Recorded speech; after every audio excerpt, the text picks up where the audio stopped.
મારી શાળાનું નામ જામદુધઈ પ્રાથમિક શાળા છે।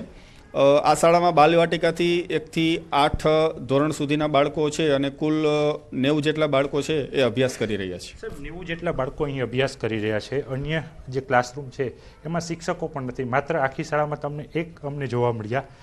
કેટલું મેકમ છે અને શા માટે શિક્ષકો નથી, કેટલા સમયથી આ પ્રકારની પરિસ્થિતિ છે?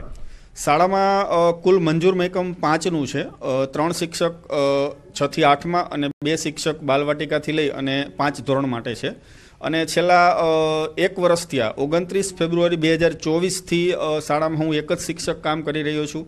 સાથે અમારી શાળા છે પે સેન્ટર શાળા છે, તો વહીવટી કામગીરી પણ બધી મારે જ કરવાની હોય છે। અહીં બાલવાટિકાથી 1 થી ધોરણ 8 અભ્યાસ કરી રહ્યું છે જામદુધઈની પ્રાથમિક શાળાની આ પરિસ્થિતિમાં હાલ વિદ્યાર્થીઓ અભ્યાસ કરી રહ્યા છે।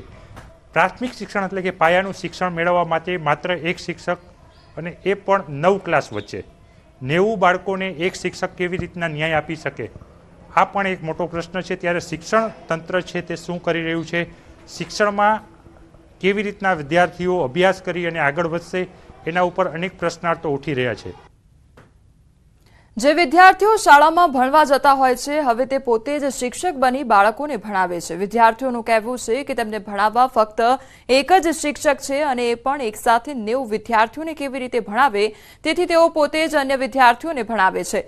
ધોરણ 5 તેમજ ધોરણ 8માં ભણતા વિદ્યાર્થીઓ શાળામાં ભણાવી રહ્યા છે। અમે આ બાળકો સાથે વાત કરી ત્યાંની સ્થિતિનો તાગ મેળવ્યો હતો। અહીંયા શિક્ષક નથી, એક જ શિક્ષક છે, એટલા માટે અમે ભણાવીએ છીએ। તમે કયા ધોરણમાં અભ્યાસ કરો છો? હું ધોરણ 8માં અભ્યાસ કરું છું, 5મું અને 4થું। 5મું અને 4થું। અને તમે કયા ધોરણમાં અભ્યાસ કરો? 5મું। 5મા ધોરણમાં અભ્યાસ કરાવતી દીકરી 4થા 5માને અભ્યાસ કરાવી રહી છે। અન્ય પણ જે વ્યક્તિ છે, શું નામ છે તમારું? કિશન। કિશન કયા ધોરણમાં ભણો છો? 5મું। અને અત્યારે શું અહીંયા કરો છો તમે? બાળકોને ભણાવીએ છીએ। બાળકોને ભણાવો છો, અભ્યાસ કરાવો છો। 5મા